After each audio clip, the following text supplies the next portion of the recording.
360 మందిని చంపేసిన ఫ్లైట్ ఏదైతే ఉందో దాంతో బోయింగ్ ఎటువంటి సంబంధం లేదు అని మీనింగ్ వచ్చినట్టు రాస్తూ అగైన్ పైలట్లు కట్ ఆఫ్ చేశారు ఫ్యూయల్ ని అని. వీళ్ళందరూ రాస్తున్న దాంట్లో కామనాలిటీ ఒకటే, అమెరికన్ కంపెనీ అయిన బోయింగ్ కి దీనికి ఎటువంటి సంబంధం లేదు. ఆ స్విచ్ లో కరెక్ట్ గా ఉన్నాయి, పైలట్లు పూర్తి స్పృహతో దాన్ని కిందకి లాగడం వల్ల మాత్రమే ఆ యాక్సిడెంట్ జరిగింది అని. అండ్ సింపుల్ గా మనం జూమ్ అవుట్ చేసి చూస్తే ఈ రిపోర్ట్ చూసిన ఎవరైనా మనకి ఏం చెప్తున్నారు, ఇంజిన్ కి వెళ్లాల్సిన ఫ్యూయల్ ఎందుకు కట్ ఆఫ్ చేశాను ఒక పైలట్ అడిగితే నేను చేయలేదు అని ఇంకొక అతను చెప్పాడని. అండ్ ఫస్ట్ టైం ఈ వీడియో చూస్తున్న వాళ్ళకి చిన్న కాంటెక్స్ట్, ఈ ఫ్లైట్ డ్యూయల్ ఇంజిన్ ఫెయిల్యూర్ వల్ల క్రాష్ అయింది. ప్రతి ఫ్లైట్ కి 2 ఇంజిన్స్ ఉంటాయి, ఆ ఇంజిన్స్ కి ఫ్యూయల్ రావాలి, ఫ్యూయల్ అందాల్సిన టైంకి అందలేదు, దానివల్ల 2 ఫెయిల్ అయినాయి, తద్వారా క్రాష్ అయిందని మనకు తెలుసు. కానీ మాల్ ఫంక్షన్ వల్ల స్విచ్ పడిపోయిందా, పైలట్లో లాగారా అనే విషయం మనకి ఇంకా తెలియదు. సో ఏ ఇంటర్నేషనల్ మీడియా దీన్ని రాస్తున్నా దాంట్లో అక్షర సత్యం లేదు. We need to take it with pinch of salt.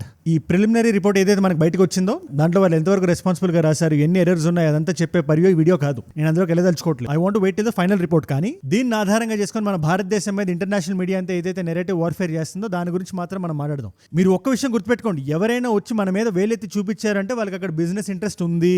దీన్ని మనం డిస్కౌంట్ చేయకూడదు. బోయింగ్ అనేది అమెరికన్ కంపెనీ.